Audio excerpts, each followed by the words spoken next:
नमस्कार दोस्तों, आज है 13 जून 2020 और मैं स्वागत करता हूं आपका युवा एंड डेली करंट अफेयर्स में। इस करंट अफेयर्स की पीडीएफ जो है उसका लिंक डिस्क्रिप्शन में दिया हुआ है और साथ ही साथ हमने क्या है कि कमेंट में भी इसका लिंक दिया हुआ है। हमारा जो टेलीग्राम चैनल है, फेसबुक पेज है, ट्विटर और उसके अलावा जो सोशल साइट्स हैं उसके लिंक भी डिस्क्रिप्शन में दिए हैं जो आप सब्सक्राइब कर सकते हैं। और साथ ही साथ हमारी जो वेबसाइट है उसका लिंक भी डिस्क्रिप्शन में दिया हुआ है और साथ ही साथ हमारे यहाँ पैनल पर भी दिया हुआ है। उसको क्या कर सकते हैं कि आप वहाँ पर जाकर के जो फ्री टेस्ट है हमारे वो अटेम्प्ट कर सकते हैं। एनसीईआरटी की हमने एक बहुत ही बेहतरीन टेस्ट सीरीज़ बनाई है जो आपके हर एग्ज़ाम के लिए बहुत ही ज़्यादा ज़रूरी है। अगर आप उसको अटेम्प्ट करते हैं, अगर आप एनसीईआरटी पढ़ रहे हैं और फिर अटेम्प्ट करते हैं तब आपके लिए बहुत ही ज़्यादा बेनिफिशियल होने वाली है वो। तो चलिए अब शुरू करते हैं आज का अपना करंट अफेयर्स। इसका पहला क्वेश्चन है, हाल ही में असम राज्य के तिनसुकिया, कौन सा, तिनसुकिया जिले के बागजान तेल के कुएं में आग लगी थी। इसकी वजह से क्या है, दो एनडीएफ कर्मियों की भी मृत्यु हो गई। और आपको बताना है कि यह तेल का कुआं कौन सी तेल कंपनी के द्वारा संचालित होता है। ऑप्शन देख लेते हैं। ए है भारत पेट्रोलियम कॉर्पोरेशन लिमिटेड या फिर बीपीसीएल, बी है Indian oil corporation limited IOCL, या फिर सी है ऑयल इंडिया लिमिटेड ओआईएल, या फिर डी है Hindustan petroleum corporation limited HPCL. और इसका सही उत्तर है ऑप्शन सी जो है ऑयल इंडिया लिमिटेड। देखिए, ऑयल इंडिया लिमिटेड जो है उसकी स्थापना 1959 को हुई थी और ये भारत सरकार के अधीन एक सार्वजनिक क्षेत्र की कंपनी है। चलिए बढ़ते हैं दूसरे प्रश्न की ओर, जो है हाल ही में कौन से विकसित देश ने 34 साल पहले हुई अपने प्रधानमंत्री की हत्या की जांच बंद करने की घोषणा की है। ऑप्शन देख लेते हैं। ए है अमेरिका, बी है डेनमार्क, सी है स्वीडन और डी है ब्रिटेन। और दोस्तों इसका सही उत्तर है ऑप्शन सी जो है स्वीडन। देखिए, विकसित देशों में शामिल स्वीडन की जो जांच एजेंसी है उन्होंने क्या किया है कि 34 साल पहले प्रधानमंत्री की हत्या की गुत्थी को नहीं सुलझा पाने के कारण इस हत्याकांड की जांच को बंद करने की घोषणा की है। और 2 बार चुनाव जीतकर प्रधानमंत्री बने ओलोफ पामे की 1986 में तब हत्या कर दी गई थी जब वह स्टॉकहोम के सिनेमा घर में फिल्म देखकर बिना सुरक्षा वापस घर लौट रहे थे।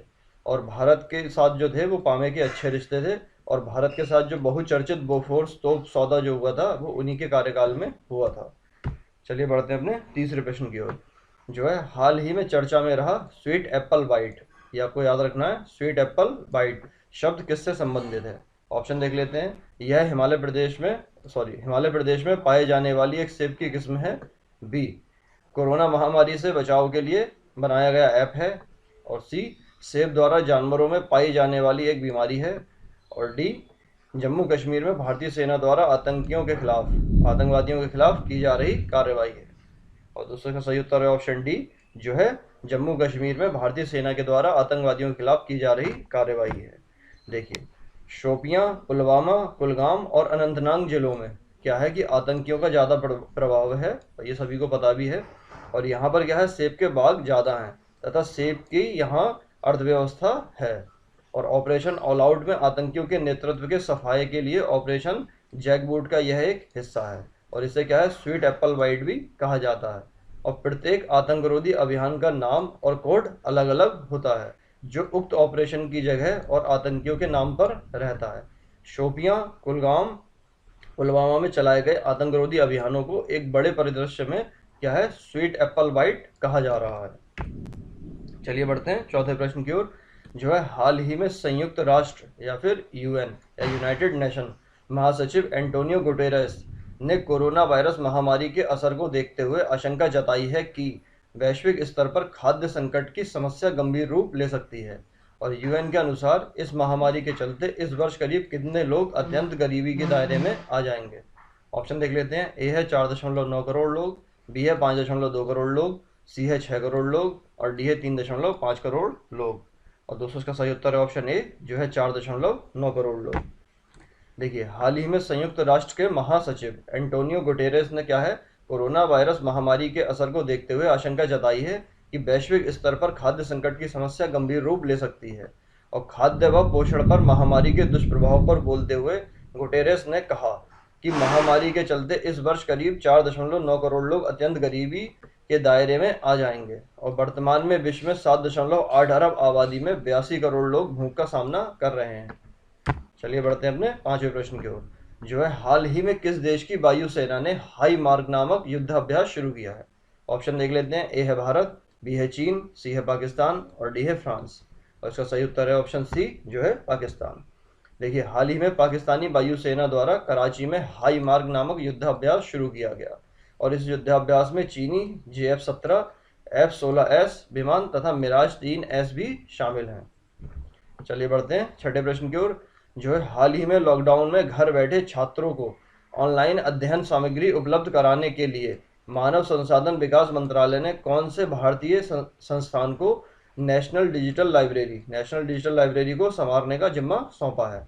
ऑप्शन देख लेते हैं। ए है IIT कानपुर, बी है जवाहरलाल नेहरू विश्वविद्यालय या फिर JNU, और सी है IIT खड़गपुर, और डी है भारतीय विमान संस्थान।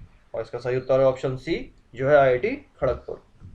देखिए, हाल ही में मानव संसाधन विकास मंत्रालय ने लॉकडाउन के कारण घर में बैठे छात्रों को ऑनलाइन अध्ययन सामग्री उपलब्ध कराने के लिए IIT खड़गपुर या फिर इंडियन इंस्टीट्यूट ऑफ खड़गपुर को क्या है, नेशनल डिजिटल लाइब्रेरी को संवारने का जिम्मा सौंपा है, और जिसके बाद IIT खड़गपुर ने लगभग 5 करोड़ किताबें, स्टडी मटेरियल और गेम्स उपलब्ध कराए हैं। चलिए बढ़ते हैं सातवें प्रश्न की ओर, जो है हाल ही में कौन से दिग्गज टेनिस खिलाड़ी घुटने के ऑपरेशन के कारण इस साल भी टेनिस टूर्नामेंट में भाग नहीं ले सकेंगे। ऑप्शन देख लेते हैं। ए है रोजर फेडरर, बी है नोवाक जोकोविच, सी है एंडी मरे, और डी है राफेल नडाल। और दोस्तों, इसका सही उत्तर है ऑप्शन ए, जो है रोजर फेडरर। देखिए, रोजर फेडरर जो है वो 20 बार ग्रैंड स्लैम टेनिस टूर्नामेंट जीत चुके हैं, और रोजर फेडरर ने आखिरी ग्रैंड स्लैम टूर्नामेंट 2018 में ऑस्ट्रेलियाई ओपन जीता था। चलिए बढ़ते हैं अपने आठवें प्रश्न की ओर, जो है हाल ही में किस भारतीय को नासा विशिष्ट सेवा पदक से सम्मानित किया गया है। ऑप्शन देख लेते हैं। ए है रंजीत कुमार, बी है शांतारामा, सी है संजीव तहलियानी, और डी है बी रामास्वामी रेड्डी। और दोस्तों, इसका सही उत्तर है ऑप्शन ए, जो है रंजीत कुमार। देखिए, हाल ही में भारतीय एरोस्पेस उद्यमी रंजीत कुमार को नासा विशिष्ट सेवा पदक से सम्मानित किया गया है। वह लगभग 30 वर्षों से नासा से जुड़े हैं। वह वर्जीनिया स्थित एनालिटिकल मैकेनिक्स एसोसिएट्स AMA के मानद CEO हैं, या फिर चीफ एग्जीक्यूटिव ऑफिसर हैं, या मुख्य कार्यकारी अधिकारी भी कहा जाता है इसे। चलिए बढ़ते हैं नवे प्रश्न की ओर, जो है हाल ही में किसे संयुक्त राष्ट्र के विकास और शांति संघ UNADAP द्वारा गुडविल फॉर द पुअर के रूप में नियुक्त किया गया है। ऑप्शन देख लेते हैं। ए है मरीना कॉल, बी है M नेत्रा, सी है स्वाति गायकवाड़, और डी है सुकन्या कृष्णमूर्ति। और दोस्तों, इसका सही उत्तर है ऑप्शन बी, जो है M नेत्रा। देखिए, हाल ही में तमिलनाडु की छात्रा M नेत्रा को संयुक्त राष्ट्र के विकास और शांति संघ UNADAP द्वारा goodwill ambassador for the poor के रूप में नियुक्त किया गया है। चलिए बढ़ते हैं 10वें प्रश्न की ओर, जो है हाल ही में फिच रेटिंग्स ने अगले वित्त वर्ष के लिए भारतीय अर्थव्यवस्था को कितने फीसदी बढ़ोतरी का अनुमान जारी किया है। ऑप्शन देख लेते हैं। ए है 7.5%, बी है 8.25%, सी है 9.5%, और डी है 10%। और इसका सही उत्तर है सी, जो है 9.5%। देखिए, फिच रेटिंग्स ने कहा है कि कोरोना महामारी की वजह से भारतीय अर्थव्यवस्था चालू वित्त वर्ष के दौरान 5% तक सिकुड़ सकती है, और इसी बीच क्या है कि एक अन्य रेटिंग एजेंसी जिसका नाम है S&P ने भी भारत की सॉवरेन रेटिंग बरकरार रखी है, और कोरोना वायरस के चलते उपजे हालात ने देश की अर्थव्यवस्था को काफ़ी नुकसान पहुंचाया है, लेकिन फिच के अनुमान के मुताबिक अगले वित्त वर्ष में भारत इस वैश्विक महामारी के संकट से उबरने में कामयाब रहेगा। चलिए बढ़ते हैं अपने 11वें प्रश्न की ओर, जो है हाल ही में पर्यावरण वन एवं जलवायु परिवर्तन मंत्रालय के द्वारा जारी किए गए कॉम्प्रिहेंसिव इन्वायरमेंटल पॉल्यूशन इंडेक्स या फिर सेपी में प्रथम स्थान पर कौन सा राज्य था। ऑप्शन देख लेते हैं। ए है उत्तर प्रदेश, बी है मध्य प्रदेश, सी है पश्चिम बंगाल, और डी है महाराष्ट्र। और इसका सही उत्तर है ऑप्शन ए, जो है उत्तर प्रदेश।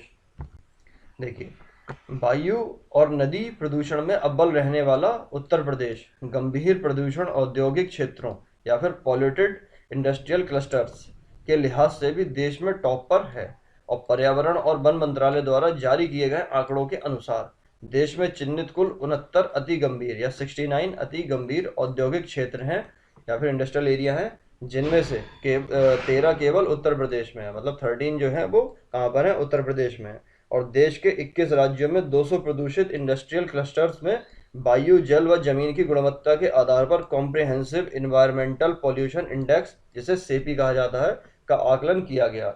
इनमें से 69 औद्योगिक क्षेत्रों में प्रदूषण की स्थिति क्या है, अत्यधिक गंभीर पाई गई है। देखिए क्या होता है सेपी, ये भी आपके लिए जानना बहुत ज़्यादा ज़रूरी है। किसी औद्योगिक क्षेत्र में सेपी या कॉम्प्रिहेंसिव एनवायरमेंटल पॉल्यूशन इंडेक्स के आधार पर ही औद्योगिक विकास परियोजनाओं को मंजूरी दी जाती है। और इंडस्ट्रियल क्लस्टर 10 में सेपी का आकलन पर्यावरणीय गुणवत्ता की मॉनिटरिंग के आधार पर 0 से 100% के पैमाने पर किया जाता है। और इसमें वायु जल मृदा में टॉक्सिन्स की क्या है मौजूदगी, औद्योगिक गतिविधियां, प्रदूषण स्तर, स्वास्थ्य स्थिति, कचरा प्रबंधन जैसे मानकों को उक्त पैमाने पर परखा जाता है। और सेपी का स्तर 70% से अधिक होने पर उसे क्रिटिकली पॉल्यूटेड क्षेत्र माना जाता है। चलिए बढ़ते हैं अपने 12वें प्रश्न की ओर, जो है हाल ही में विश्व बैंक ने कोविड-19 से निपटने के लिए पश्चिम बंगाल को कितने करोड़ रुपए का ऋण प्रदान किया है। ऑप्शन देख लेते हैं। ए है 1590 करोड़, बी है 1950 करोड़, सी है 2000 करोड़ और डी है 1200 करोड़। और इसका सही उत्तर है ऑप्शन बी, जो है 1950 करोड़। चलिए बढ़ते हैं अपने आज के प्रश्न की ओर, जो है भारत की सीमा कितने देशों को छूती है। बहुत ही आसान प्रश्न है लेकिन काफ़ी एग्जाम में ये पूछा गया है। तो आपको इसका उत्तर क्या है हमें कमेंट के माध्यम से देना है। ऑप्शन देख लेते हैं। ए है 5, बी है 6, सी है 7 और डी है 8। तो दोस्तों आज के अंक में इतना ही। अगर आपको वीडियो पसंद आया तो इसे लाइक कीजिए और कमेंट के माध्यम से प्रश्न का उत्तर भी दीजिए, साथ साथ फीडबैक दीजिए अपनी। और वीडियो को आपको शेयर करना है ज़्यादा से ज़्यादा। और अगर आप हमारे चैनल पर नए हैं तो इसे सब्सक्राइब कीजिए। चलिए मिलते हैं कल के अंक में, तब तक के लिए जय हिंद, जय भारत।